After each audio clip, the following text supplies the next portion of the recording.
Once upon an arvo dreary, while I pondered doing a Yui, over many a quaint traffic aisle, in High Street Reservoir.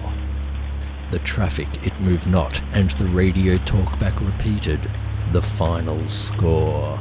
It had been a game of great sorrow against the premiers I wished the morrow, or a game against a team in the bottom four.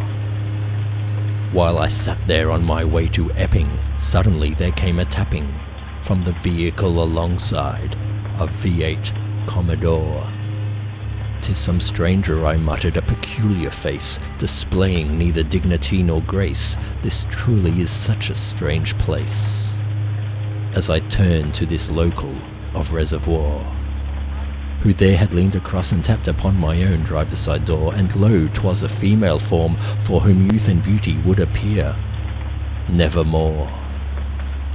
Open here I wound the window, and saw the female sported a mo, and with no mien of lord nor lady waved she before my eye a scarf striped white and black, the dreaded colours of the Magpie.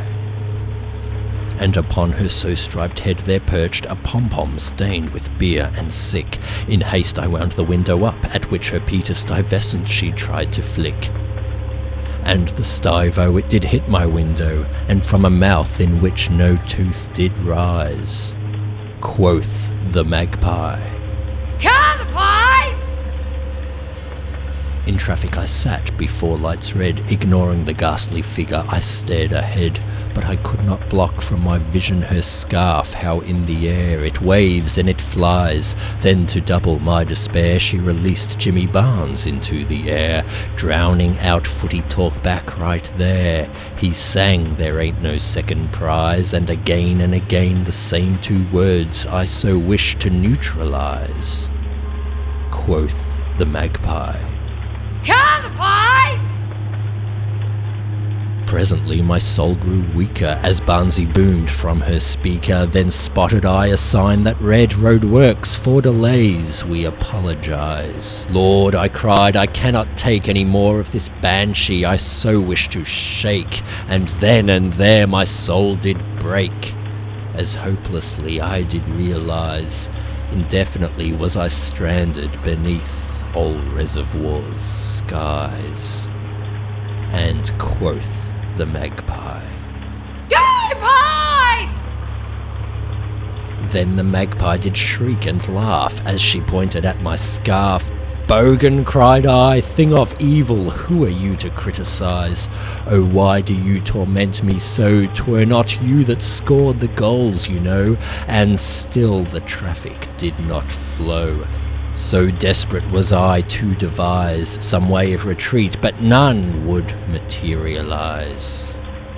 And once again quoth the Magpie, "Come, boys!" Far ahead at traffic peering, long I sat there wondering, fearing if this town would ever be relieved of such horrid cries. And though this tale I wail and moan, I know that I am not alone, for the Magpie is but a clone. So many haunt the town, these girls and guys, who when asked the meaning of their life will only give the same replies, evermore the same two words. "Come, boys!"